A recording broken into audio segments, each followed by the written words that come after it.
Hi everyone, welcome to major HS Kalsi's Balnoi academy. Myself Reshma Khan, मैं यहाँ पर केमिस्ट्री फैकल्टी हूँ और आज मैं आप लोगों के साथ डिस्कस करने वाली हूँ केमिस्ट्री के कुछ बहुत इंपॉर्टेंट फैक्ट जो आपके अपकमिंग एग्जाम्स के लिए बहुत इंपॉर्टेंट और बहुत हेल्पफुल रहने वाले हैं। तो चलिए let's start our chemistry important fact. So let's start with the first. Okay, look at this first question. The first question is desalination.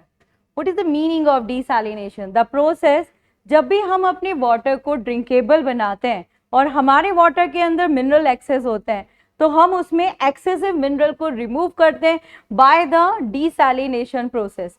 Desalination process में यूज किया जाता है फ्रैक्शनल डिस्टिलेशन मेथड, जिसमें उसमें डिसॉल्व जो एक्सेस मिनरल हैं उनको remove कर लेते हैं। इस प्रोसेस का यूज मोस्टली वाटर को ड्रिंकेबल बनाने के लिए यूज किया जाता है एंड बहुत सारी जगहों पे आपने देखे होंगे डीसैलिनेशन प्लांट्स होते हैं और ये वाले क्वेश्चंस बहुत सारी एंट्रीज में आपको मिलेगा भी। इसके बाद नेक्स्ट वाले में आते हैं, दैट इज एटमोलाइसिस। एटमोलाइसिस का वर्ड का मतलब है सेपरेशन। ये एक सेपरेटिंग प्रोसेस है जिसमें आपके दोनों जो सेपरेटिंग एलिमेंट्स हैं वो गैस हैं। तो जब हम गैसेस को सेपरेट करते हैं तो उस स्पेसिफिक प्रोसेस को एटमोलाइसिस कहते हैं। अब आपके मन में आ रहा होगा कि भाई गैसेस के सेपरेशन को तो हम फ्रैक्शनल डिस्टिलेशन से भी करते हैं, बट फ्रैक्शनल डिस्टिलेशन में गैसेस का जो सेपरेशन होता है वो बहुत ज़्यादा इफेक्टिव नहीं होता है, इसलिए हम डिस्टिलेशन में मोस्टली लिक्विड का ही सेपरेशन करते हैं। तो यहाँ पर ये जो मेथड है दिस इज एटमोलाइसिस।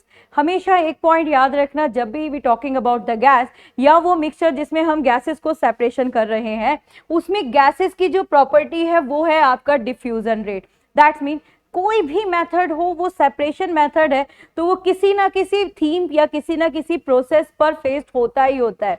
यहाँ पर जब हम बात कर रहे हैं गैसेस का सेपरेशन तो वो किस पर बेस्ड है, डिफ्यूजन रेट पर। और एक चीज हमेशा याद रखना कि जो डिफ्यूजन प्रोसेस है वो कंप्लीट डिपेंड करती है आपके सराउंडिंग के टेम्परेचर के ऊपर। फॉर एन एग्जांपल्स आपने सुना भी होगा, देखा भी होगा कि जो समर वेदर होता है उसमें डिफ्यूजन रेट बहुत फास्ट होता है और जितना वेदर ठंडा होगा उतना डिफ्यूजन रेट कम होगा, बिकॉज दिस डिफ्यूजन रेट और a process is directly proportional to the temperature and obviously temperature gas का नहीं होगा, टेम्परेचर ऑफ मीडियम। तो ये पूरी तरह से किसके ऊपर डिपेंड कर रही है, गैसेस के नेचर पर और एज वेल एज आपके मीडियम के टेम्परेचर पर डिपेंड कर रहे। तो लेट्स मूव, आगे बढ़ते हैं नेक्स्ट वाले पर। This is dolomite. डोलोमाइट क्या है? बेसिकली जो आपका डोलोमाइट है ये एक फर्टिलाइजर है। मोस्टली क्या होता है जब आप जितने केमिकल फर्टिलाइजर्स यूज करते हैं तो केमिकल फर्टिलाइजर यूज करने से आपकी जो सॉइल है वो एसिडिक हो जाती है। पढ़े होंगे आपने केमिकल फर्टिलाइजर, है ना? आपके केमिकल फर्टिलाइजर कौन कौन से हैं? दिस इज NPK यानी nitrogenous phosphatic and potash, right. इसी में जब हम नाइट्रोजनियस फर्टिलाइजर या फॉस्फेटिक या पोटैश फर्टिलाइजर की बात करते हैं तो तीनों का इंडिविजुअल फंक्शन है। फॉर एन एग्जांपल, अगर हमें प्लांट की ग्रोथ करनी है, प्रोटीन को सिंथेसाइज करना है तो we will use a nitrogenous fertiliser, है ना? कोई भी केमिकल फर्टिलाइजर आप यूज कर रहे हैं आपकी सॉइल एसिडिक हो जाती है। अब सॉइल के एसिडिक नेचर को सेटल करना है या फिर वी कैन से हम उसे न्यूट्रलाइज तो नहीं कर सकते, हमें कुछ ऐसी प्रोसेस करनी है जिसका उसका पीएच बैलेंस हो जाए। तो पीएच बैलेंस करने के लिए mostly when you are talking about कि भाई सपोज बहुत छोटा सा एरिया है आपका जहाँ की सॉइल एसिडिक हो गई तो वहां पर आप स्लेक लाइम डाल सकते हो, बुझा हुआ चूना डाल सकते हो, आप ऐश डाल सकते हो। बट सोचिए अगर एक लार्ज लेवल पर ऐसा हो जाए तो वहां पर स्प्रे किया जाता है डोलोमाइट का।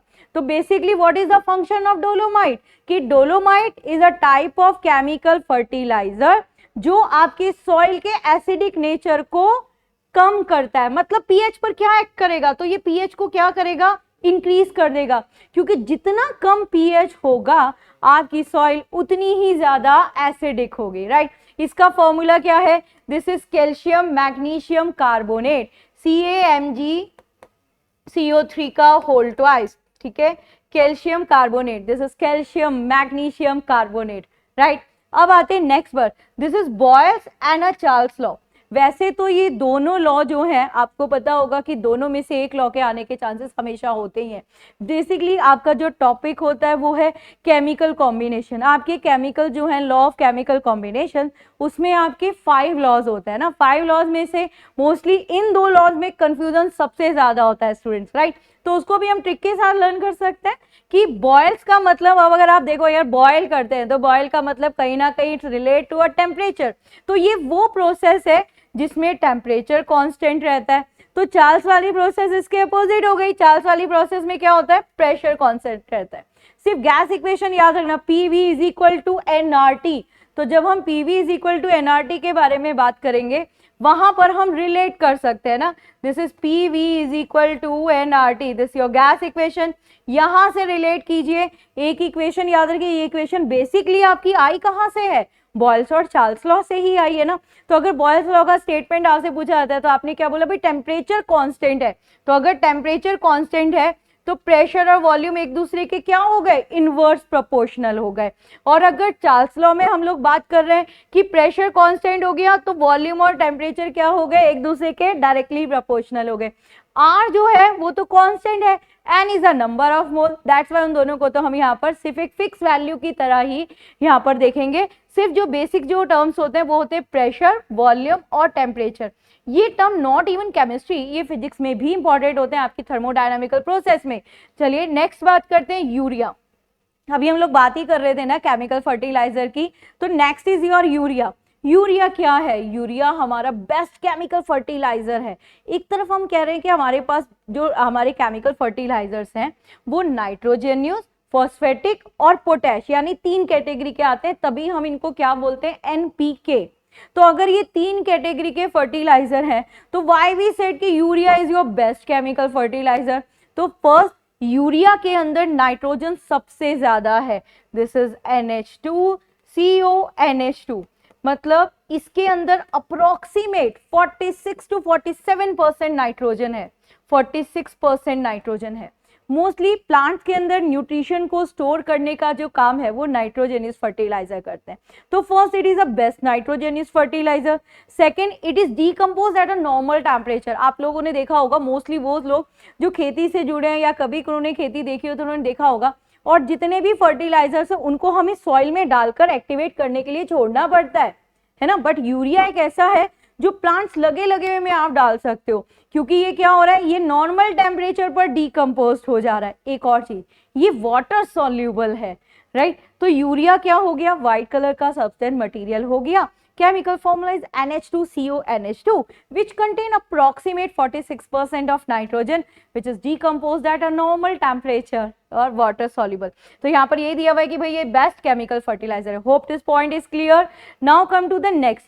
This word is muriate.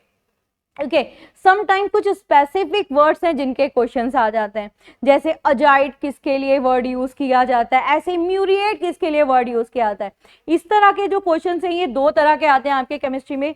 एक तो वो फॉर्मूला बनाने के लिए जो वैलेंसी के फॉर्म में हम लोग फॉर्मूला बनाते हैं ना, और एक अगर कंपाउंड से रिलेटेड क्वेश्चन पूछ लिया ना, तो म्यूरिएट वर्ड जो यूज किया जाता है, this is for a chlorine. तो कहीं पर भी अगर आपका ऐसा कोई कंपाउंड है कि वहां पर म्यूरिएट वर्ड डाला है तो समझ जाइए टॉकिंग अबाउट द क्लोरीन। यहां पर बात कर रहा है potash, that's mean potassium chloride के बारे में बात कर रहा है।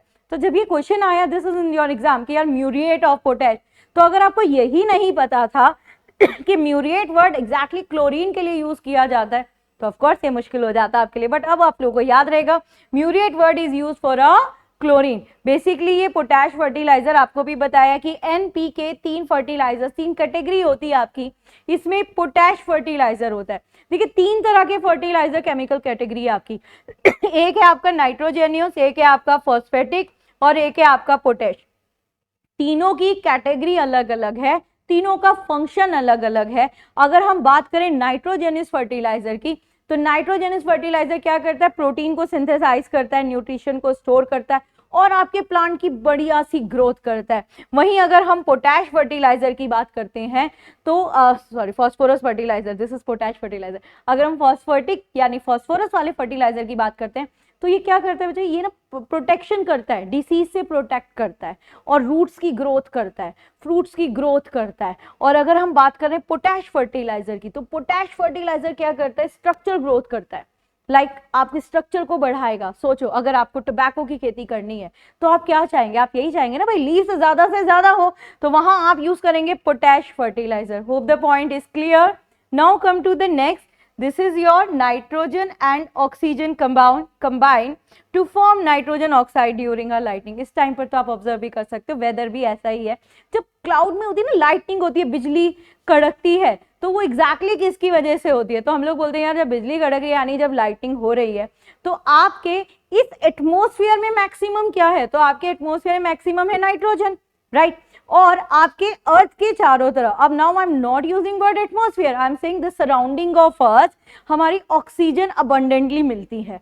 तो सोचो ऑक्सीजन भी है नाइट्रोजन भी है, दोनों आपस में आयनिक हो गए, टकरा गए, तो क्या बनेगा, नाइट्रोजन के ऑक्साइड्स बनेंगे। याद रखना नाइट्रोजन आपका वो एलिमेंट है जो मैक्सिमम ऑक्साइड्स फॉर्म करता है। एक और चीज, नाइट्रोजन आपका वो एलिमेंट है जिसकी कोई एलोट्रॉपिक फॉर्म नहीं है। आपके नेक्स्ट पास्ट ईयर्स में आया हुआ क्वेश्चन भी है कि वो कौन सा एलिमेंट है जिसकी कोई भी एलोट्रॉपिक फॉर्म नहीं है, तो वो है आपका नाइट्रोजन। और नाइट्रोजन ऑक्साइड तो बहुत ज्यादा बनाता है, बहुत ज्यादा। अगर क्वेश्चन पूछा जाता है कौन सा एलिमेंट है जो सबसे ज्यादा ऑक्साइड बनाता है, दैट इज नाइट्रोजन। तभी तो आपके वो जो वेफर्स के पैकेट्स होते हैं ना, उसके अंदर हमेशा नाइट्रोजन फिल करा जाता है, ठीक है। तो जो लाइटनिंग हो रही है वो किसकी वजह से हो रही है, जब नाइट्रोजन और ऑक्सीजन दोनों आपस में कंबाइंड होकर नाइट्रोजन ऑक्साइड बनाते हैं। ओके, नेक्स्ट पर चलते हैं, दिस इज एरोसॉल। देखो एरोसॉल जो वर्ड है ना, ये वर्ड थोड़ा सा कंफ्यूज करता है क्योंकि ये वर्ड बायोलॉजी में भी आता है, लेकिन जब ये वर्ड बायोलॉजी में आता है तो एरोसॉल का वर्ड हो जाता है एरोलर। तो वर्ड्स थोड़ी से सिमिलर है, एरोसॉल और एरोलर, बट दोनों की मीनिंग बिल्कुल अलग है। हाँ, एरोलर का मतलब होता है आपकी स्किन के अंदर के टिश्यूज, एंड एरोसॉल का मतलब होता है, देखिए यहाँ पर इंडिकेट कीजिए सोल को, तो सोल क्या है, सोल इज अ सॉल्यूशन। तब आपके जो सॉल्यूशन होते हैं वो सॉल्यूशन जिसमें एरो यानी कि जो गैस है, यानी जो भी, जैसे जब भी आप किसी सॉल्यूशन के बारे में बात करते हैं तो आप क्या बोलते हैं सॉल्यूशन को, आप बोलते हैं सॉल्यूशन एक होमोजेनियस मिक्सचर है, किसका, solute and solvent, and solvent amount is always greater than the solute. तो यहाँ पर जो सॉल्वेंट है ना आपका वो गैस होगा, तो जब भी आपका सॉल्वेंट गैस होगा तो यहाँ पर सॉल्यूट दो हो सकते हैं, आपके सॉल्यूट गैस सॉलिड भी हो सकता है और आपका जो सॉल्यूट है वो आपका लिक्विड भी हो सकता है। If we talking about the solid, तो गैस में सॉलिड मिला हुआ ऐसा एरोसॉल कौन सा है, that is your smoke, right. If we talking about the liquid, तो गैस के अंदर लिक्विड मिला हुआ एरोसॉल कौन सा है, दिस इज फॉग। हाँ, अब ये देखो बेटा, स्मोक और फॉग जो मिला, ये दोनों आपस में मिलके बन गए स्मोक। तो बेसिकली एरोसॉल वो सॉल्यूशन है जिसमें जो मीडियम है, यानी जो अपने अंदर डिसॉल्व कर रहा है वो गैस स्टेज में है, और जो घुल रहा है वो सॉलिड भी हो सकता है और आपका लिक्विड भी हो सकता है। Hope it is done. Now come to the next, ये यही पॉइंट है आपका स्मोक, जो यहाँ पर बताया आपको कि स्मोक जो होता है वो स्मोक और फॉग के मिक्स करने से बनता है, राइट। तो स्मोक क्या हुआ, अब अगर आपसे पूछा जाए स्मोक क्या है, तो वी सेड भाई स्मोक भी एरोसॉल है और हमारा फॉग भी एरोसॉल है। जो स्मोक बना वो आपके, जब आपके गैस में सॉलिड मिक्स हो गया, तो both are represent your solution, है ना, सॉल्यूशन को ही रिप्रेजेंट करते हैं। तो होप इस स्लाइड में जो भी टर्म्स है वो आपको क्लियर हो गए। नेक्स्ट लेट्स मूव, आगे बढ़ते हैं, नेक्स्ट स्लाइड पर जाते हैं। Now come to the next slide. Okay, this is our next slide, ये हमारा डन हो चुका है। नेक्स्ट स्लाइड पर आ रहे हैं। अब नेक्स्ट स्लाइड में है, the first is ozone. Ozone से रिलेटेड वर्ड हमने बहुत बार सुने। सबसे पहले व्हाट इज ओजोन, तो वी सेड यार ओजोन का जो केमिकल फॉर्मूला है दिस इज O3, है ना, और ऑक्सीजन का chemical formula is O2। That's mean ये ऑक्सीजन से सिमिलर है, किसमें, सिर्फ सम ऑफ केमिकल प्रॉपर्टीज में, इसलिए ये ऑक्सीजन का क्या हो गया, एलोट्रॉप हो गया। सेकंड, जो ओजोन होता है ना, बेसिकली जितनी हमारी ये ओजोन या ऑक्सीजन की फैमिली है, तो ऑक्सीजन फैमिली का जो कलर होता है वो ब्लू होता है। जितनी कम, जैसे ऑक्सीजन का एग्जाम में पूछा गया what is the colour of oxygen, तो आप क्या बोलेंगे, दैट इज पेल ब्लू, बहुत हल्का नीला। वहीं पर अगर आपको बोल दिया जाता है ओजोन, तो ओजोन के पास तो 3 हो गए ना, यहाँ पर आपके एटम, यहाँ पर 2 थे और यहाँ पर 3 हो गए, that mean more amount of oxygen. तो जब मोर अमाउंट ऑफ ऑक्सीजन है तो इसका कलर कैसा हो गया, और ज्यादा ब्लू हो गया। एक और प्रॉपर्टी है ओजोन की, जो बेस्ट प्रॉपर्टी और हम लोग अपने डेली लाइफ में भी बहुत यूज करते हैं, ओजोन को बोला जाता है ड्राई ब्लीच। ड्राई ब्लीच का मतलब है कि जहां पर भी आपको ये ब्लीचिंग एक्शन कराना है यानी क्लीनिंग प्रॉपर्टी करानी, वहां पर भी यूज ओजोन। समटाइम आप लोगों ने देखा होगा ना, आपके वो जो डिटर्जेंट्स होते हैं, जो बहुत एक्सपेंसिव वाले डिटर्जेंट होते हैं, बहुत एक्सपेंसिव नहीं, जो अच्छे वाले डिटर्जेंट होते हैं, उसमें कुछ ब्लू ब्लू कलर के पिगमेंट्स होते हैं। तो वो जो ब्लू कलर के पिगमेंट्स होते हैं वो क्या है, आपके ओजोन है। ओजोन का एक और यूज है जो कि आपने बहुत बार सुना है कि हमारे अर्थ के चारों तरफ यहाँ पर ओजोन की लेयर है। वो ओजोन की लेयर आपको किससे प्रोटेक्ट कर रही है, वो आपको यूवी रेडिएशन से प्रोटेक्ट कर रही है, राइट। तो ozone is the allotrope of oxygen और साथ में हमारी हाई एनर्जी अल्ट्रावायलेट रेड से प्रोटेक्ट भी कर रहा है, और इसी को ड्राई ब्लीच भी कहते हैं। ये डिटर्जेंट में भी यूज होता है। Now come to next, this is the pH of drinking water. When we talking about the water, तो हमें पता है कि जो हमारा वाटर होता है उसका पीएच या तो एसिडिक हो या बेस हो, बट 7 कभी नहीं होना चाहिए, क्योंकि जिसका पीएच 7 है दैट्स इंडिकेटेड कि वो डिस्टिल वाटर है, मतलब वो वाटर जिसमें कोई मिनरल नहीं है। आपकी बॉडी में वाटर डाइजेस्ट होता ही तब है जब उसमें मिनरल्स होते हैं, ओके। और जब वाटर पे चेक करा जाए कि भाई क्या ये वाटर पीएच 7 है, तो उसकी प्रोसेस को बोलते हैं डी आयोनाइजेशन, यानी डी आयोनाइज्ड वाटर हो गया।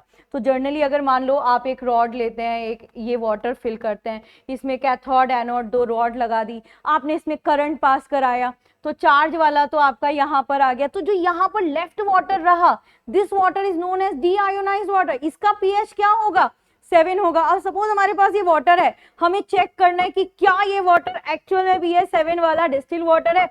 तो सिंपल सी बात है, क्या करेंगे, उसमें सॉल्यूट डालेंगे, कुछ डालेंगे जो उसमें घुलने वाला होगा, बट वाटर में घुलेगा नहीं। तो what is the definition of deionized water, no more solute can dissolve in it. अब उसमें और सॉल्यूट डिसॉल्व नहीं हो सकता। तो अगर आपसे बोला जाता है what is the desirable pH of a drinking water, तो वो या तो आपका वीक एसिड होना चाहिए या फिर आपका वीक बेस होना चाहिए, बट एक्सेप्ट 7, राइट। आगे बढ़ते हैं, नेक्स्ट की तरफ बढ़ते हैं। This is D2O। D2O is very similar H2O, है ना, बिल्कुल होना भी चाहिए, क्योंकि ये भी वाटर वो भी वाटर। बेसिकली हाइड्रोजन के 3 आइसोटॉप्स होते हैं, प्रोटियम, ड्यूट्रियम एंड ट्रिटियम। जो थर्ड वाला है ना ट्रिटियम, वो है नेचुरल रेडियो एक्टिव। तो रेडियो एक्टिव का मतलब है वो तो किसी के साथ कंपाउंड बनाएगा ही नहीं, है ना। तो जब वो किसी के साथ कंपाउंड नहीं बनाएगा तो उसका तो कोई कंपाउंड है ही नहीं हमारे पास। लेकिन जब हम बात कर रहे हैं हमारे हाइड्रोजन के और दोनों आइसोटॉप से, विच इज प्रोटियम और ड्यूट्रियम, वो ऑक्सीजन के साथ मिलते हैं और कंपाउंड बनाते हैं। तो जब ये फर्स्ट वाला मिलता है तो ये एक तो बनाता है H2O, एक बनाता है H2O2, राइट। और ये वाला जब मिलता है तो ये बनाता है D2O।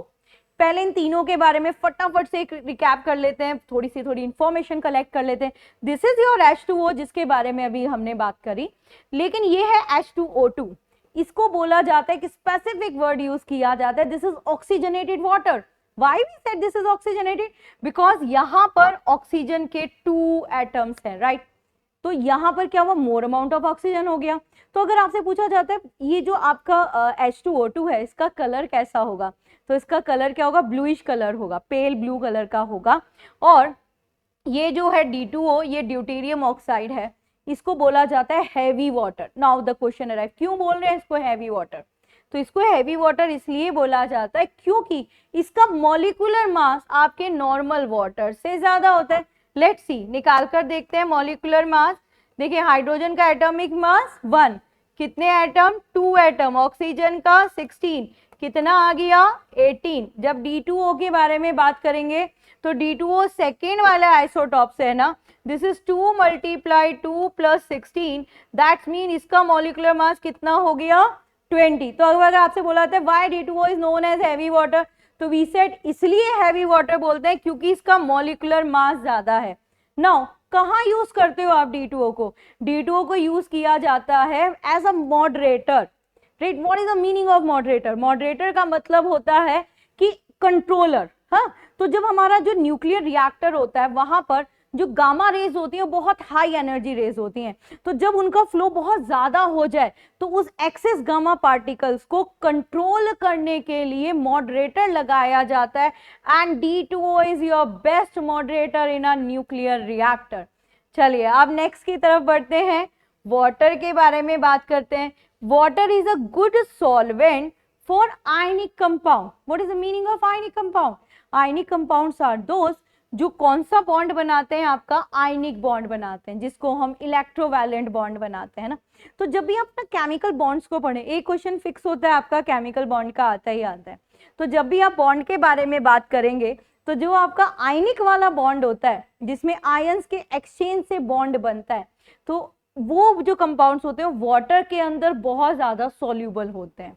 जैसे आपके पास है NaCl। जब भी आपको एग्जाम्पल पढ़ते हैं जहां पर हम लोग सॉल्युबिलिटी के बारे में बात करते हैं, गुड सॉल्युबल के बारे में बात करते हैं, तो जो सॉल्ट है वो वाटर के अंदर गुड सॉल्युबल है। अगर आपसे बोला था क्यों भाई वाटर, क्यों सॉल्ट वाटर के अंदर क्यों डिजोल्व हो रहा है, तो इसे इसलिए डिजोल्व हो रहा है क्योंकि उसमें कौन सा बॉन्ड है, आयनिक बॉन्ड है, राइट। आगे बढ़ते हैं, दिस इज डेलिक्विसेंट। डेलिक्विसेंट वर्ड का मतलब है मॉइस्चर को एब्जॉर्ब करना। अब हो सकता है आपके मन में एक और वर्ड आ रहा हो, दैट इज हाइग्रोस्कोपिक। हाइग्रोस्कोपिक का मतलब भी यही होता है, डेलिक्विसेंट का मतलब भी यही होता है। फिर हाइग्रोस्कोपिक और डेलिक्विसेंट में डिफरेंसेस क्या हुआ, देखिए डेलिक्विसेंट्स आर दोज जो मॉइस्चर तो एब्जॉर्ब करते हैं और बाद में उसी में डिसॉल्व हो जाते हैं, राइट। जैसे सॉल्ट, आप एक रूम में मॉइस्चर है, आप वहां पे सॉल्ट निकाल के रख दो तो क्या होगा, थोड़े टाइम के बाद आप देखोगे आपका जो सॉल्ट है वो डिसॉल्व होना स्टार्ट हो जाएगा, मतलब उसी में घुलना, और वो लिक्विफाइड हो जाएगा।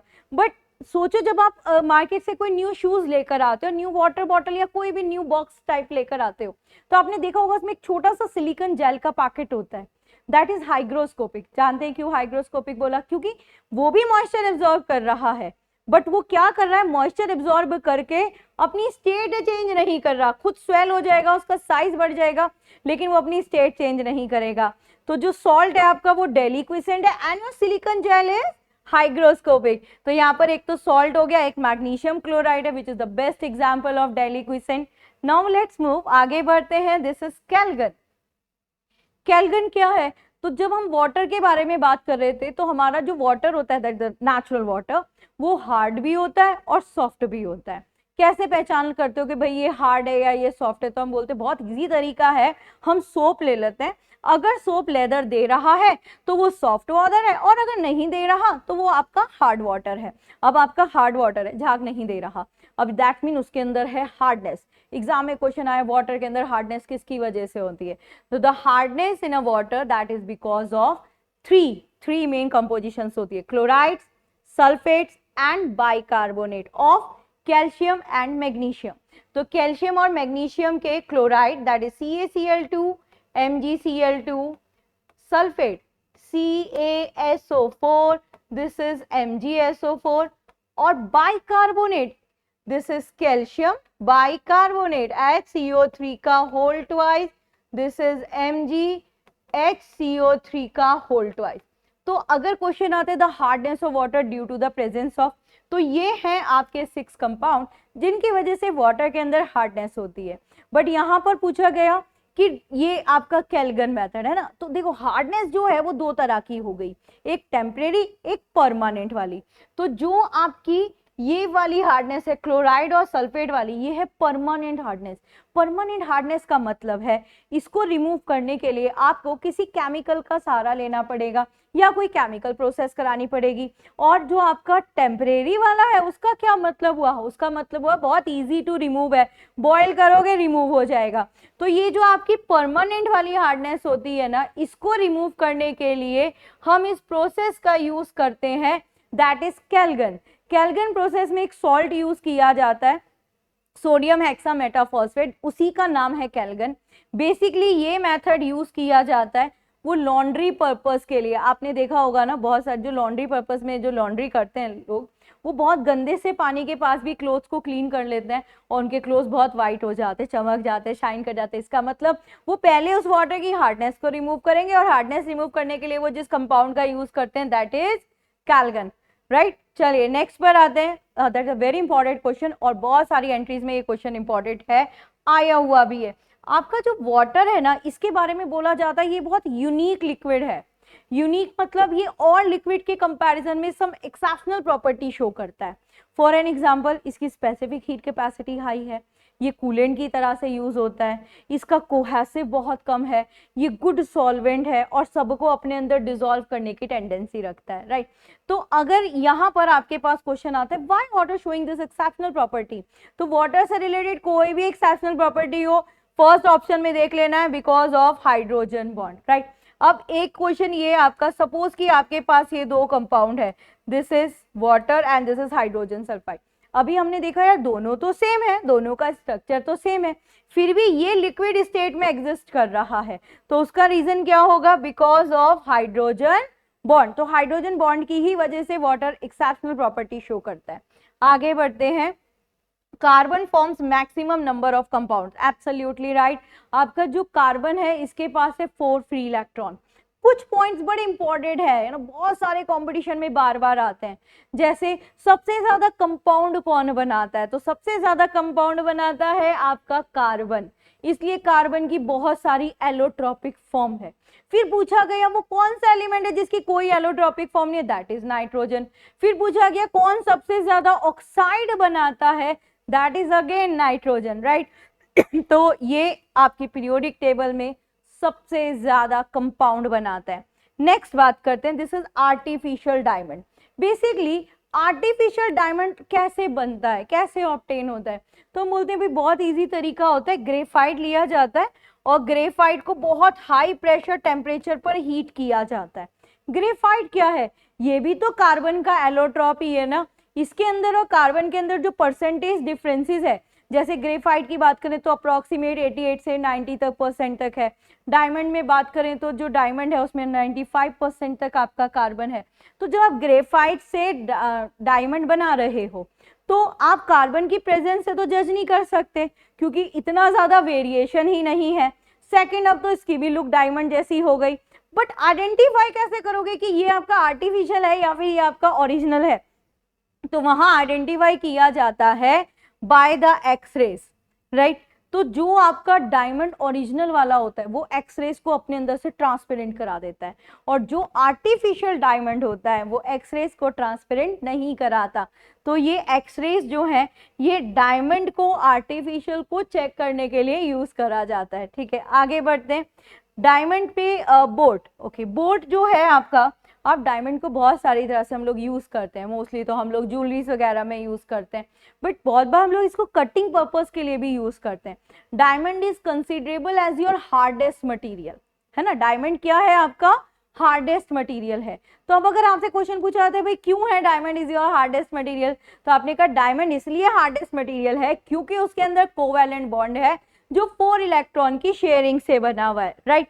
नाउ अगर डायमंड में ही बात करें कि भाई कौन सा डायमंड हार्ड है, for there are the several varieties of diamond, तो वो डायमंड जो इंप्योरिटीज की साथ बना हो, यानी जिसमें कलरिंग इफेक्ट आ रहा हो, तो वो है आपका ब्लैक डायमंड, और इस ब्लैक डायमंड को बोलते हैं बोट। ये सारे डायमंड्स में सबसे ज्यादा हार्ड कंसीडर किया जाता है, तो ड्रिलिंग कटिंग करने में इसी का यूज होता है। तो होप इस स्लाइड्स में जितने भी टर्म्स थे वो आपको समझ में आए। लेट्स मूव, आगे बढ़ते हैं, नेक्स्ट स्लाइड पर बढ़ते हैं। अभी नेक्स्ट पर आते हैं, यहां पर सबसे पहले वाला जो कंपाउंड है बहुत डेंजरस कंपाउंड है, दिस इज फॉसिन। है क्या ये फॉसिन? बेसिकली क्या होता है, ये मोस्ट पॉइजनस और डेंजरस गैस है हमारे लिए।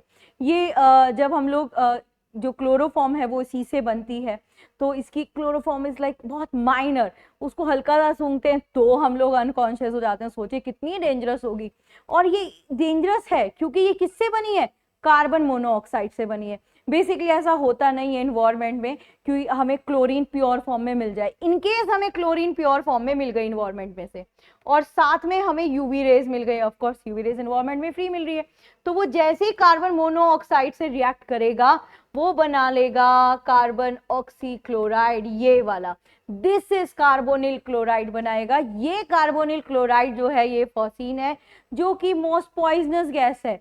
ये इतनी डेंजरस है कि अगर हम इसके कांटेक्ट में रेगुलर रहे अराउंड 3 मिनट 5 मिनट तो हमारे लंग्स क्रैक हो सकते हैं, हमारे नजल ग्लैंड से ब्लीडिंग होनी स्टार्ट हो सकती है। तो that's why this is the most dangerous gas, और किससे बनी है, कार्बन मोनोऑक्साइड से। इवन कार्बन मोनोऑक्साइड को तो पहले ही हम लोग डेंजरस कंसीडर करते हैं अपने लिए, क्यों करते हैं डेंजरस कंसीडर? हम इसलिए डेंजरस कंसीडर करते हैं क्योंकि ये हमारी बॉडी में हैविली सॉल्यूबल है. Now why it is heavily soluble inside you?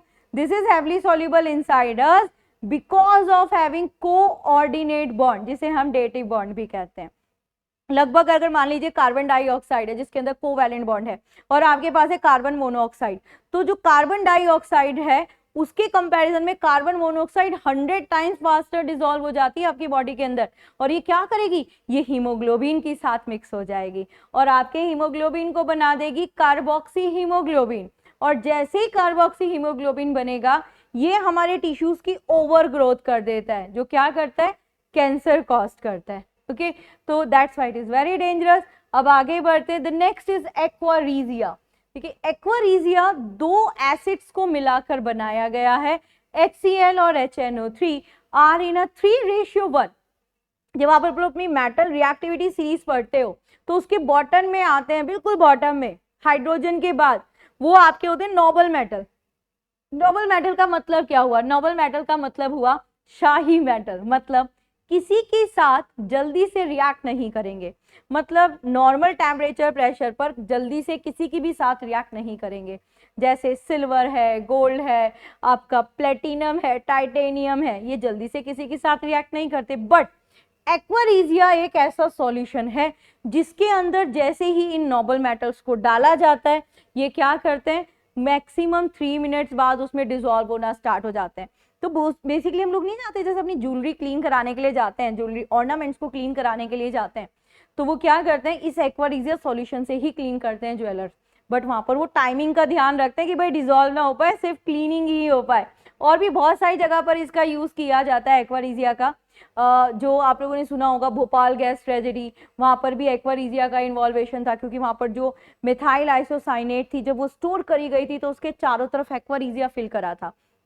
उस दिन एक्वारीजिया कम था, क्या था नहीं पता, बस वहां पर वो एक्वारीजिया डाइल्यूट हो गया, मतलब उनसे टैप वाटर खुल गया, वो एक्वारीजिया डाइल्यूट हो गया, वो ट्रैप नहीं कर पाया इस मिथाइल आइसोसाइनेट को और वो लीक हो गया.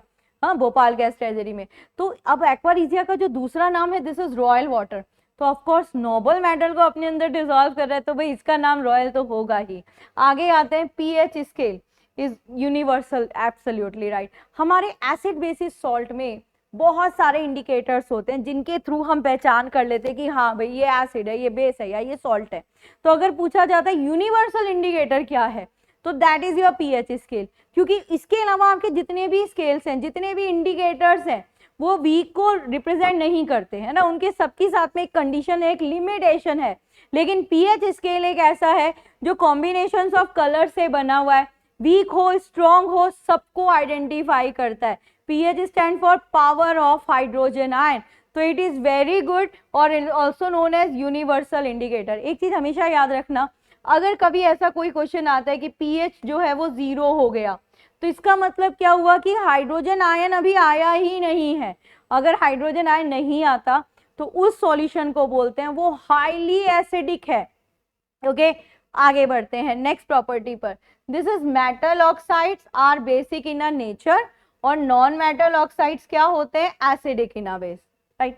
अभी अगर हमें ये रिएक्शंस पता लगानी हो कि मेटल ऑक्साइड के बारे में तो दैट्स क्वाइट इजी. मतलब इसमें जब एग्जांपल लेते हैं तो जब भी आप इन तरह की रिएक्शंस को लर्न करना चाहते हैं, रिकॉल करना चाहते हैं, have must take some example जो आपके माइंड में रिकॉल हो जाने चाहिए. ये बहुत बड़ी प्रॉपर्टी और इस पर से क्वेश्चंस आ जाता है. हाँ, और समटाइम जब इसका क्वेश्चन आता है तो हमें क्या लगना स्टार्ट हो जाता है? हमें लगना स्टार्ट हो जाता है कि यार ये तो पूरा इक्वेशन बेस्ड क्वेश्चन हो गया. But actually equation based question नहीं है, ये आपका क्या है? कॉन्सेप्ट रिलेटेड क्वेश्चन है. For an example, sulphur. What is sulphur? That is a non metal. आपने इसको रिएक्ट कराया ऑक्सीजन से और ये बन गया सल्फर डाइऑक्साइड.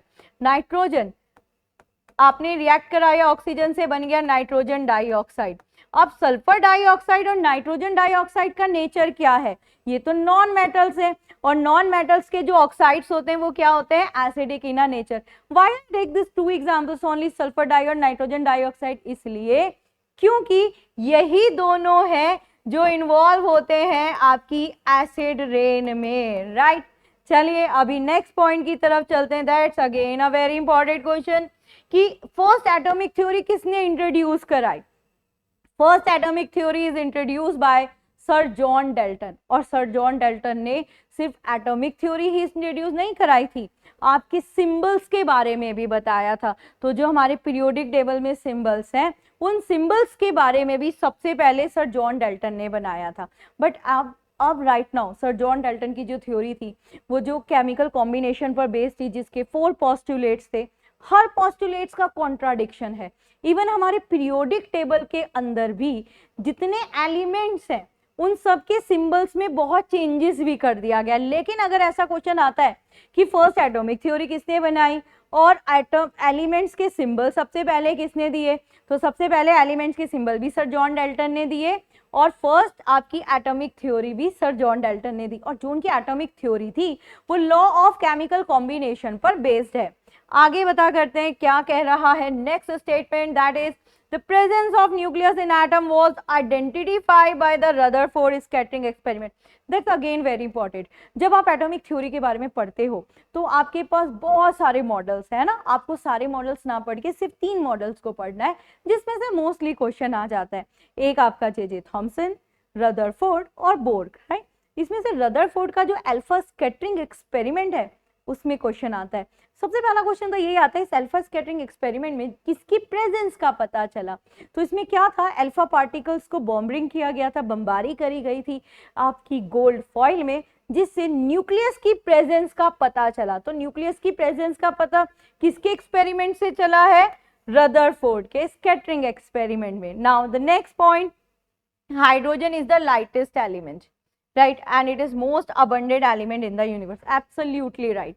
आपके एटमॉस्फेयर में जितनी भी लेयर्स हैं, ये सारी की सारी फिक्स कंपोजिशन के साथ पैक हुई हुई है। ये जो पैक हुई हुई है ना, इसमें बहुत बड़ा रोल ग्रेविटेशन का है, या वीकेंड से ग्रेविटेशन की वजह से ही ये पैक हुई हुई है। यहाँ पर अगर हम देखें हमारे लोअर एटमॉस्फेयर रेंज में, तो हाइड्रोजन नहीं होता। क्यों नहीं होता, क्योंकि हाइड्रोजन तो लाइटेस्ट गैस है, तो एटमॉस्फेयर के अपर रीजन में चला गया है। अपर रीजन में बोले तो यूनिवर्स में चला गया। तो अगर आपसे बोला जाता है आपके यूनिवर्स में मोस्ट अबंडेंट गैस कौन सी है, तो यूनिवर्स में मोस्ट अबंडेंट गैस है हाइड्रोजन। हाइड्रोजन, इवन आपका जुपिटर प्लैनेट तो पूरा हाइड्रोजन का ही बना हुआ है। हाइड्रोजन लाइटेस्ट है लेकिन कंबस्टिबल है, यानी अगर आप इसे एक जगह पे कलेक्ट करते हैं तो ये फायर कैच करने की भी टेंडेंसी रखती है, राइट। आगे बढ़ते हैं नेक्स्ट वाला। Yes, this is again a very important term. क्यों इंपॉर्टेंट है, क्योंकि ये आपके बहुत सारे पास्ट ईयर्स क्वेश्चन पेपर में मिलेगा। क्वेश्चन है, अनसैचुरेटेड हाइड्रोकार्बन को आप सैचुरेटेड हाइड्रोकार्बन में करते हैं by the process of hydrogenation. ठीक है, what is the meaning of unsaturated hydrocarbon, जिसमें आपका डबल बॉन्ड ट्रिपल बॉन्ड हो गया ना। तो जब भी अनसैचुरेटेड को सैचुरेटेड में कन्वर्ट किया जाता है तो उस प्रोसेस में क्या करते हैं, suppose we take an example of vegetable oil, ठीक है, अनसैचुरेटेड हो गए, आपने इसको मिला दिया किसमें, हाइड्रोजन के साथ, बहुत हाई प्रेशर लिया और टेम्परेचर लिया और क्या करा, निकिल की प्रेजेंस लगा दी। Yes, that's very important point. इसमें कैटलिस्ट यूज किया जाता है निकिल, और जैसे ही निकिल की प्रेजेंस हुई, ये जो वेजिटेबल ऑयल था वेजिटेबल फैट या घी में कन्वर्ट हो गया।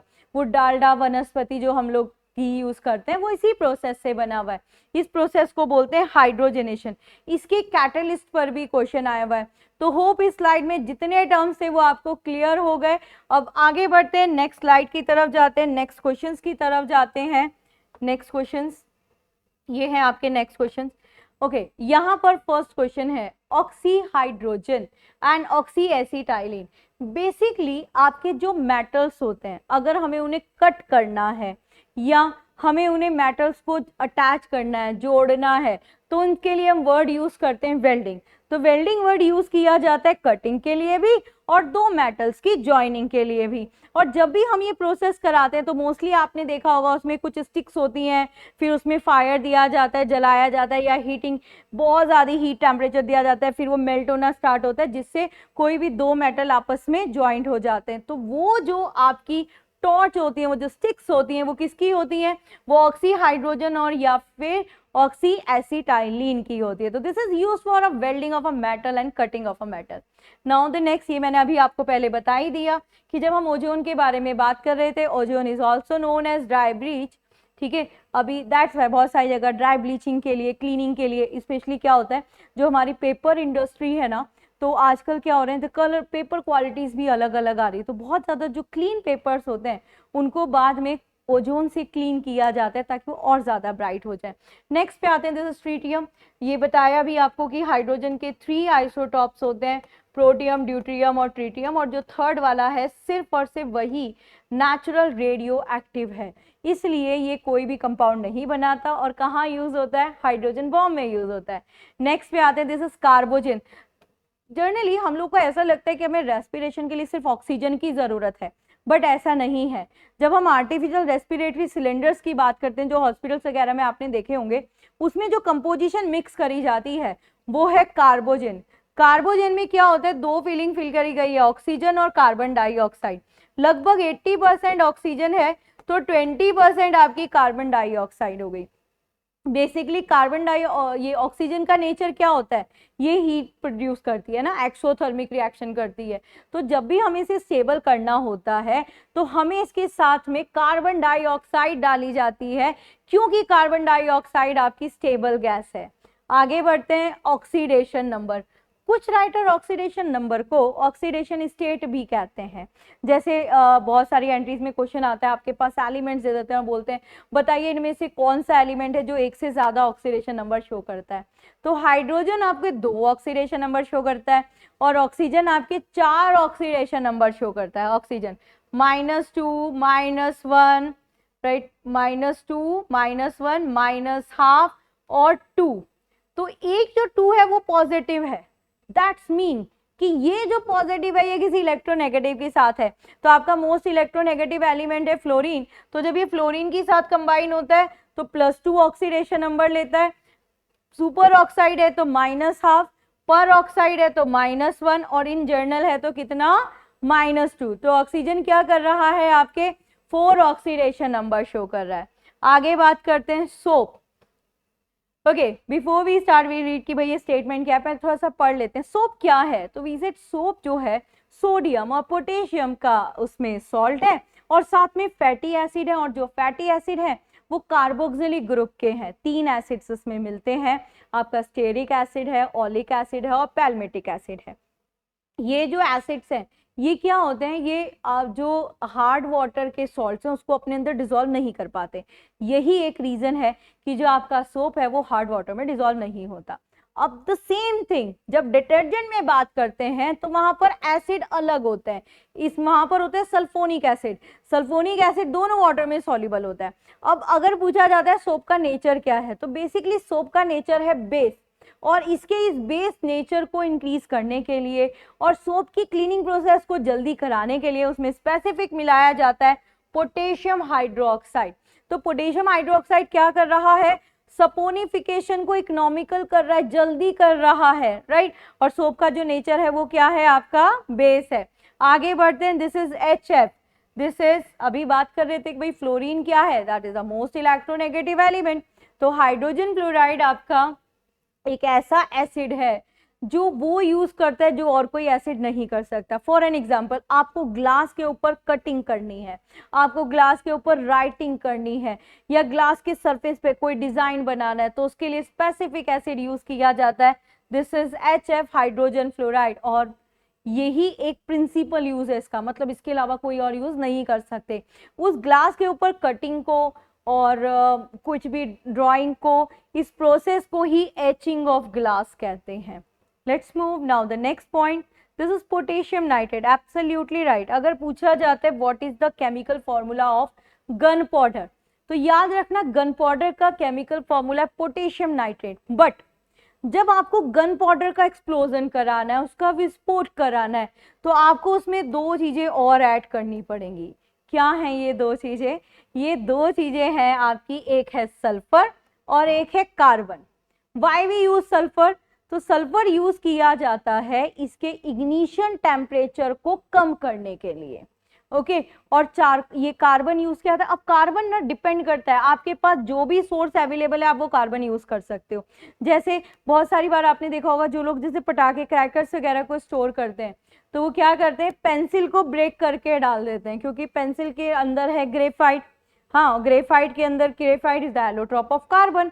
तो कुछ भी हो, कार्बन क्या कर रहा है, मॉइस्चर को एब्जॉर्ब कर लेता है खुद और आपके जो गन पाउडर है उस तक मॉइस्चर नहीं पहुंचने देता। अब आगे नेक्स्ट रिएक्शन की बात करते हैं, दिस इज थर्माइट रिएक्शन। नाम से ही नहीं पता चल रहा थर्माइट, यानी कहीं ना कहीं हीट का रिलेशन है। तो अगर आपसे बोला जाता है हाईली एक्सोथर्मिक रिएक्शन कौन सी है, तो highly exothermic reaction is your thermite reaction. अब एक बात समझिए, मान लीजिए कि ये आपके रेलवे ट्रैक्स हैं और आपके रेलवे ट्रैक्स में कहीं पर ना क्रैकिंग आ गई है। अब अगर आप इस पे वेल्डिंग करते हैं, वो ऑक्सी हाइड्रोजन और ऑक्सी एसिटाइलिन करते हैं, तो जो ये ट्रैक है ना, इनका लेवल जो है वो नॉन सिमेट्रिक हो जाएगा, ऊंचा नीचा हो जाएगा, जिससे क्या होगा, ट्रेन के गिरने का भी डर रहता है ना। तो यहाँ पर अगर हमें ट्रेन को ट्रैक को रिपेयर करना है तो हम वहाँ पे ये रिएक्शन कराते हैं थर्माइट रिएक्शन, क्योंकि इसमें बहुत ज्यादा हीट निकलती है। तो इस रिएक्शन में बेसिकली क्या होता है, आपका फेरिक ऑक्साइड Fe2O3 लेते हैं, उसकी एल्यूमिनियम के साथ रिएक्शन कराते हैं और क्या होता है, आपका एल्यूमिना मिलता है Al2O3 और साथ में आयरन मिल जाता है। अब देखिए क्या हुआ यहाँ पर, जो ये एल्यूमिना मिला, ये आयरन मिला, एक्सोथर्मिक रिएक्शन थी ना हाईली, ये मोल्टन स्टेट में मिला, पिघली हुई स्टेट में, और एल्यूमिना पिघलने के बाद क्या हुआ, गैस स्टेट पे कन्वर्ट हो गया, आयरन वहीं पर रह गया, ये आयरन यहीं पे रह गया, कौन सी स्टेट में रहा, मोल्टन स्टेट में रहा। तो जो क्रैकिंग है आयरन उसमें फिल हो गया, राइट। इससे का यूज हमने कहाँ कर लिया, रिपेयरिंग ऑफ रेलवे ट्रैक में कर लिया। थर्माइट रिएक्शन में हाईली एक्सोथर्मिक रिएक्शन है, but after radio activity, radio activity के बाद ये आपकी हाईली एक्सोथर्मिक रिएक्शन है। बात नेक्स्ट में बात करते हैं, दिस इज सोडियम अजाइड। ये कहाँ यूज हो रहा है, एयर बैग्स में। एयर बैग्स का तो आप लोगों को सबको पता ही है, हमारी आजकल सभी कार के अंदर एयर बैग होता है। बेसिकली एयर बैग का फंक्शन क्या होता है कि सडनली अगर आपकी कार कहीं पर भी बहुत तेज शॉक लगे, एक्सीडेंट हो, कहीं पर भी टकराए, तो क्या हो, एक बलून खुल जाए आपकी सीट पर, जो आपको पूरा प्रोटेक्ट कर ले और बाहर से आने वाले हिट से आपकी प्रोटेक्शन कर ले। इसके अंदर फिल किया जाता है सोडियम अजाइड। अजाइड वर्ड याद रखना, कहीं पर भी हो, जैसे म्यूरिएट फॉर अ क्लोरीन, तो अजाइड फॉर अ नाइट्रोजन। तो जैसे ही ये सोडियम अजाइड फूलता है, बलून बनता है, तो इसमें नाइट्रोजन गैस अलग हो जाती है और आप एक नाइट्रोजन के बलून के अंदर सेफ हो जाते हो, तो बाहर से आने वाले हिट से प्रोटेक्शन मिल जाती है। तो होप इस पॉइंट, इस स्लाइड पर जितने भी पॉइंट्स है ये सब आपको क्लियर हो गए। नाउ नेक्स्ट स्लाइड की तरफ बढ़ते हैं। नेक्स्ट स्लाइड पे क्वेश्चंस देखते हैं, नेक्स्ट स्लाइड के क्या है, दैट्स अगेन इंपॉर्टेंट क्वेश्चंस। यहाँ पर आते हैं, तो फर्स्ट टर्म इज फोम, है ना, फोम। तो बेसिकली फोम क्या है, फोम तो एक स्ट्रक्चर है ना। अभी कहते हैं foam is used for a class B fire. बच्चे क्या होता है ना, सेवरल फायर्स होती है, अलग अलग तरह की आग होती है और अलग अलग तरह के फायर एक्सटिंग्विशर यूज किए जाते हैं। फॉर एग्जाम्पल, कहीं पेपर में आग लग गई, क्लॉथ में आग लग गई, तो आप बोलते हो यार बहुत इजी, यहाँ पे पानी डाल दिया, है ना। बट अगर हम फायर एक्सटिंग्विशर सिलेंडर्स के बारे में बात करें तो वहां हम यूज करते हैं कार्बन डाइऑक्साइड। फिर अगर हम बोलें कि कहीं पर शॉर्ट सर्किट हो गया, वहां फायर लग गई, तो वहां पर कौन सा फायर एक्सटिंग्विशर यूज करेंगे, तो वहां हम जो फायर एक्सटिंग्विशर यूज करते हैं वो आपका होता है सोडा एसिड फायर एक्सटिंग्विशर। और कहीं अगर ऑयल में आग लग रही है, अब आप सोचो ऑयल में बर्निंग हो रही है on the surface of water, तो वहां पर हम यूज करेंगे फोम फायर एक्सटिंग्विशर।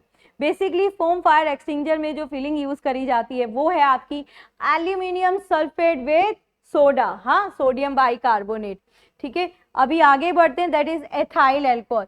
ये क्वेश्चन मैंने बहुत बार देखा है, बहुत सारी एंट्रीज में देखा है और ये बच्चों को बहुत ज्यादा कंफ्यूज भी करता है।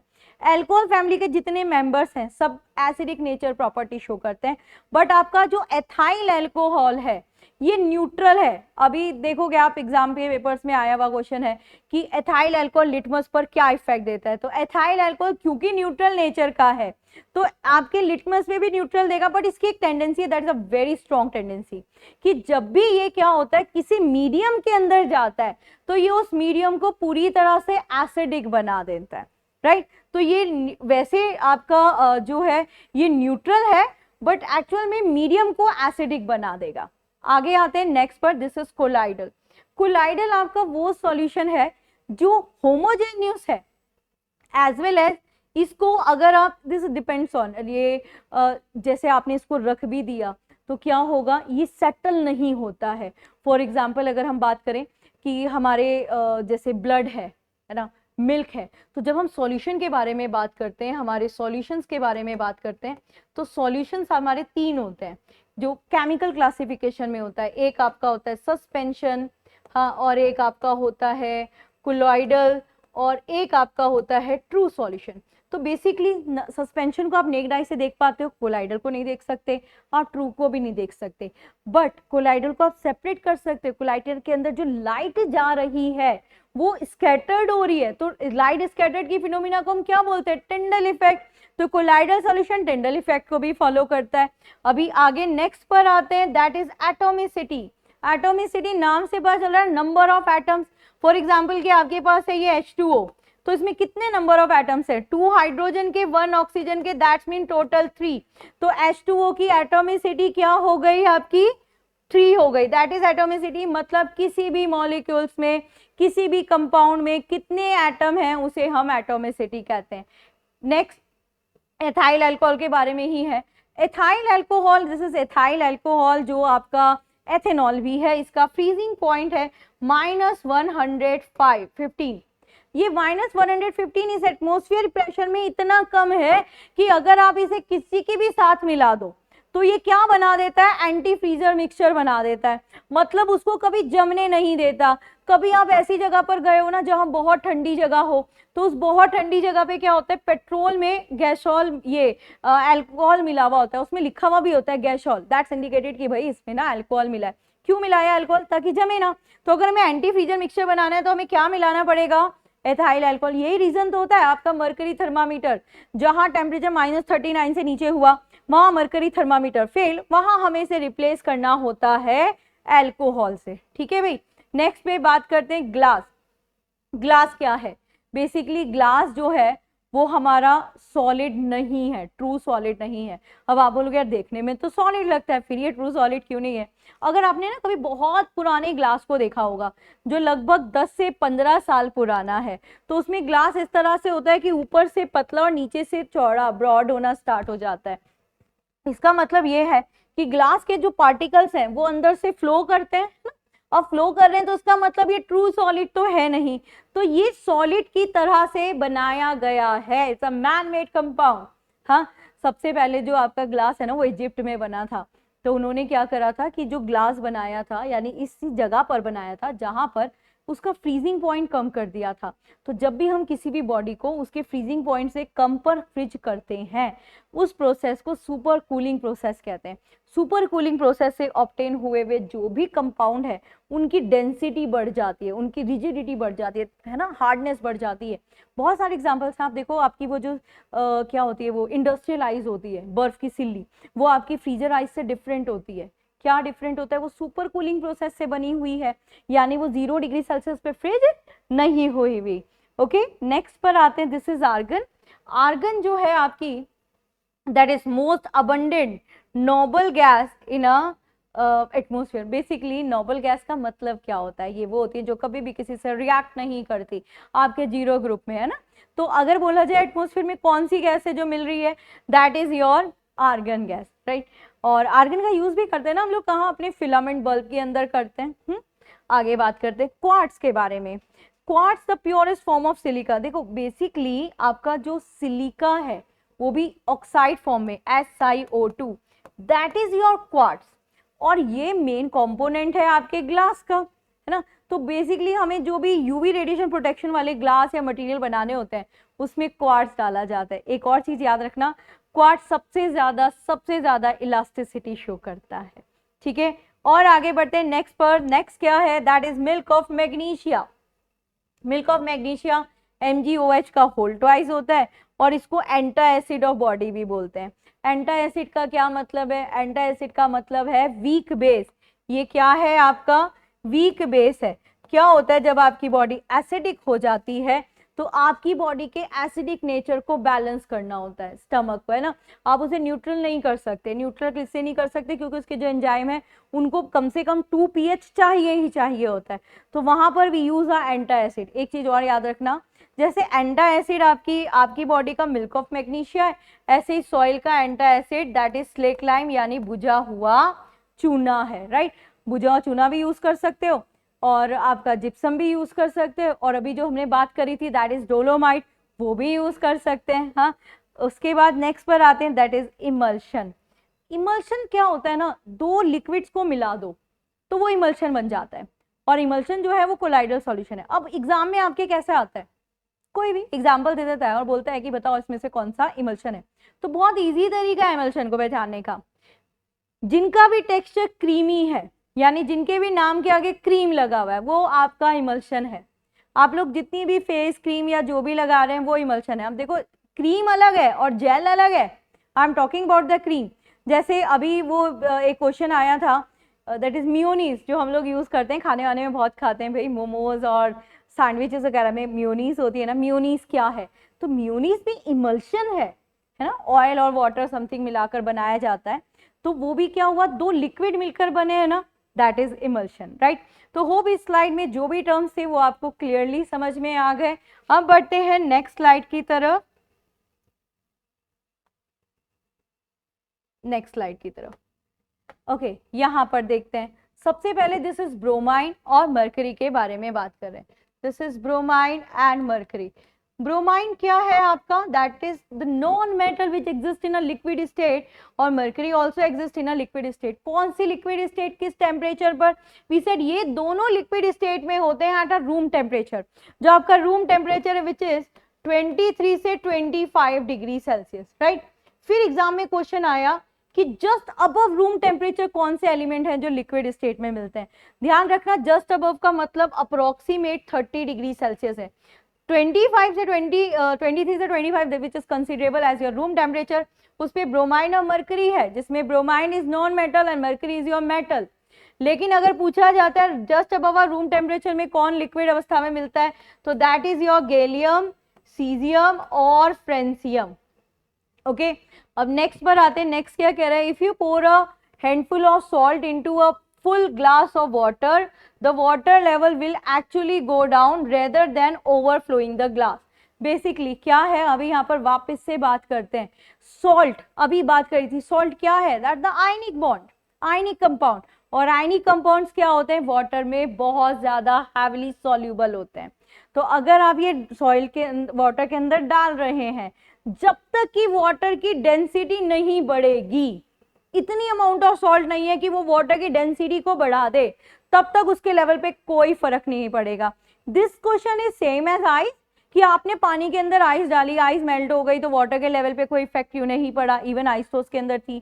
तो यहाँ पर भी हम ये बोलेंगे भाई अगर आइस की अमाउंट इतनी ज्यादा है कि उसने वाटर की डेंसिटी ही चेंज कर दी, तो वी सेड यस, तब चेंज होगा, अदरवाइज नहीं, राइट। नेक्स्ट पे आते हैं, अच्छा सॉल्ट के बारे में बात करते हैं। सॉल्ट जो है हमारी बॉडी के अंदर अप्रोक्सीमेट, अगर हम अपनी बॉडी के अंदर चेक करें तो लगभग 0.4 पाउंड यानी कि 200 ग्राम्स है।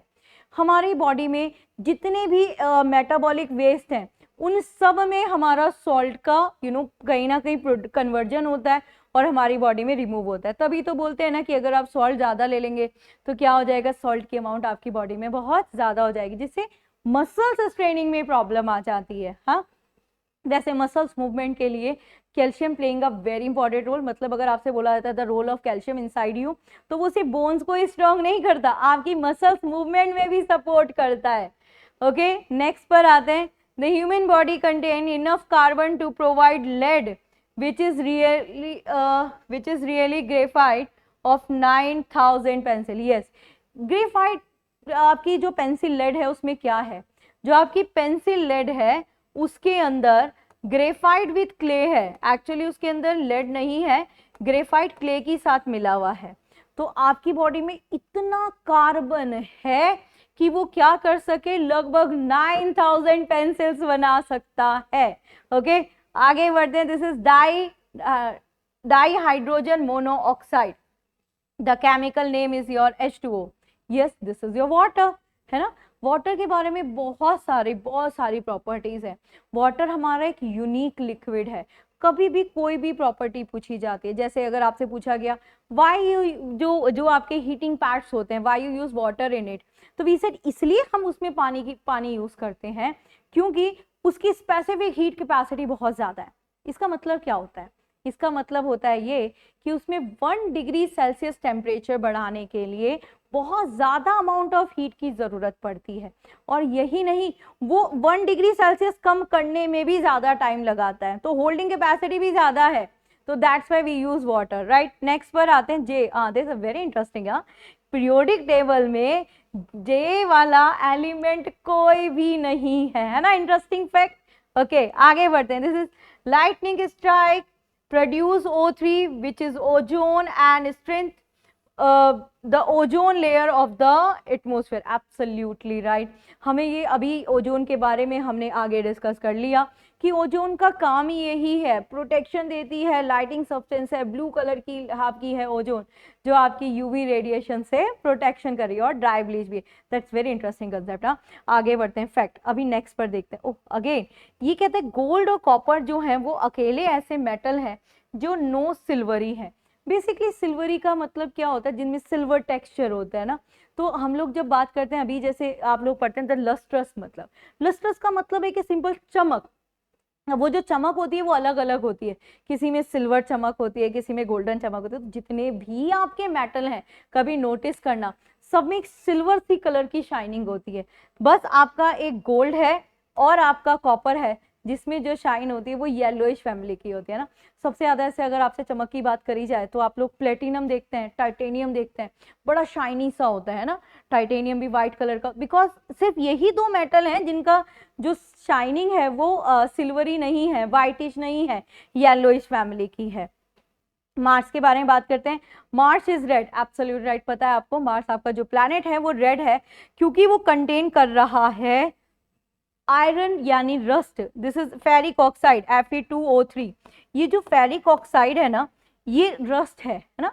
और अगर यही क्वेश्चन कहीं पर भी आता है रस्टिंग, तो आप लोग को इंग्लिश आती है ना, दिस इज कॉन्टिन्यूस टर्म, तो रस्टिंग में अगर ये आ गया तो डॉट करके XH2O लगा देना, मतलब ये क्रिस्टलाइजेशन प्रोसेस है जो अभी ऑन है। ये जो रस्ट होता है ना, इसका जो कलर होता है वो ब्राउनिश रेडिश फैमिली का होता है, देखा भी होगा ना आपने रेड। तो इसको तो हम लोग बहुत सारी जगह में अपनी यूज करते हैं, बल्कि इसको ना वो भी बोलते हैं, ज्वेल रफ भी बोलते हैं। तो बहुत सारी जगह पे जो ज्वेलरीज होती है ना, स्पेशली देखो गोल्ड होता है, बहुत सॉफ्ट होता है, तो उसके अंदर भी इसको फिल किया जाता है ताकि ये हार्ड हो सके। तो जहां पर भी इसकी प्रेजेंस होगी वहां पर रेडिश कलर होगा। ओके, नेक्स्ट पर बात करते हैं। ये नेक्स्ट वाला क्वेश्चन है। मोस्टली क्या होता है, जो आपके पेपर्स होता है, मिर्च वगैरह जो होती है, उसमें एक अलग ही हीटिंग इफेक्ट होता है, दैट इज वेरी स्ट्रॉन्ग। ये जो स्ट्रॉन्ग इफेक्ट होता है ये एक स्पेसिफिक केमिकल की वजह से होता है, उस केमिकल को बोलते हैं, दिस इज कैप्सीसियन। ठीक है, कैप्सीसियन एक ऐसा केमिकल कंपाउंड है जो पेपर के अंदर प्रेजेंट है, जिसकी वजह से उसमें बहुत ज्यादा हॉट इफेक्ट होता है, या फिर हम बोल सकते हैं बहुत ज्यादा हीटिंग इफेक्ट होता है, बड़ा स्ट्रॉन्ग सा हीटिंग इफेक्ट होता है। ओके, तो ये थे आज आपके साथ कुछ केमिकल केमिस्ट्री के बहुत इंपॉर्टेंट फैक्ट्स। होप आप लोगों को समझ में आए होंगे। ये वाले फैक्ट्स अगर आप देखें तो ये उन स्टूडेंट्स के लिए मोस्टली जिन्होंने अपनी केमिस्ट्री कंप्लीट कर लिया, सिलेबस कंप्लीट कर लिया, अब दे वांट्स द रिवीजन, है ना। रिवीजन के लिए इस तरह के फैक्ट्स अगर मिल जाएं तो क्या होता है, आपका ओवरऑल रिवीजन हो जाता है, एज वेल एज हमें ये भी पता चल जाता है कि वो कौन सा टर्म है जहां पर मैं स्टक कर रहा हूं, मेरे को नहीं आ रहा, यानी ये वाला पार्ट है भाई, मुझे इसमें दोबारा से मेहनत करने की जरूरत है। तो ये बहुत ईजी तरीका होता है, जब भी आप एग्जाम देने जाते हैं या प्रिपेयर करेंगे भाई अब हमें एग्जाम देना है, तो आपकी अपनी प्रिपरेशंस के लिए एक रिवीजन टाइम होता है। मतलब आप एग्जाम से 1 मंथ बिफोर एटलीस्ट एक टाइम रखिए जिसमें आप अपनी सेल्फ रिवीजन कर सकें, मतलब अब तक आपने जितना भी पढ़ा है उस सब को रिकॉल कर सकें। तो जब आप सबको रिकॉल करते हैं ना, तो आपके कुछ ऐसे फैक्ट्स टाइप क्वेश्चंस मिल जाए तो कितना अच्छा रहता है ना। तो अभी आप इनको चेक कीजिएगा, अपने पेपर्स में देखिएगा, डेफिनेटली आपको मिलने वाले हैं। ऐसे ही हम और भी बहुत सारे कंपाउंड्स की क्लास लेते रहेंगे, बहुत सारे केमिकल फैक्ट्स और भी आगे बात करेंगे, क्योंकि ये आपके रिवीजन के लिए इट्स अ वेरी इंपॉर्टेंट। और अभी जब आप पेपर्स को देखेंगे तो आप देखेंगे कि आपको बहुत सारे कॉन्सेप्ट्स तो डायरेक्ट लिंक कर रहे हैं, बट अगेन ये उन्हीं स्टूडेंट्स के लिए होगा जिन्होंने ऑलरेडी अपना जो सिलेबस है वो कंप्लीट करा हुआ है। होप आप लोगों को समझ में आया होगा। और ये सारे जो टर्म्स हैं ये सारे आपने पेन आउट भी करे होंगे, इट इज़ वेरी इंपॉर्टेंट। और जब भी आप केमिस्ट्री के बारे में बात करें ना, तो केमिस्ट्री के जो भी केमिकल कंपाउंड को आपको रिकॉल करना है, लर्न करना है, उसको इस तरह से लर्न किया कीजिए कि आप उसको ना लिंक कर लो, किसी भी प्रैक्टिकल एग्जांपल से लिंक कर लो। जैसे मैंने अभी यहाँ पे बहुत सारे जो भी आपसे यहाँ पे फैक्ट्स डिस्कस किए हैं, हर एक का एक ना एक लिंक बताया, एक प्रैक्टिकल एग्जांपल बताया है। तो जनरली क्या होता है, जब हम प्रैक्टिकल एग्जाम्पल से कनेक्ट कर देते हैं ना, तो आपको रिकॉल जल्दी होता है। द थिंग्स जो आप अपनी डेली लाइफ में यूज कर रहे हो, जब आप उसको अप्लाई कर रहे हो तो आप उसको सीख रहे हो। जैसे फॉर एग्जाम्पल आपने देखा होगा घर में आपका रोटी जिस तवे पे बनती है, बाद में अगर उस पर पानी डल जाए तो घर में बोला जाता है कि नहीं नहीं ये बहुत डेंजरस होता है, क्योंकि इससे जो धुआं निकल रहा है वो आपकी आंख खराब कर सकता है ना, तवा भी खराब कर सकता है। सोचो ये क्या क्वेश्चन हुआ, सिंपल, मेटल की वाटर के साथ रिएक्शन होती है तो हाइड्रोजन गैस प्रोड्यूस होती है। तो हाइड्रोजन गैस तो ऑब्वियसली डेंजरस है, अभी बताया ना आपको, कंबस्टिबल है, और इसका तो क्या करती है, ये हमारी आई के मेम्ब्रेन को भी डिस्ट्रॉय कर देती है। तो इस तरह से बहुत सारे फैक्ट्स होते हैं जो आपकी डेली लाइफ में बहुत टच होते हैं और आपके सिलेबस में भी आ जाते हैं। तो आज के लिए इतना ही, ये इंपॉर्टेंट फैक्ट्स आप लोगों से डिस्कस करें, होप आपके लिए हेल्पफुल होंगे। Thank you.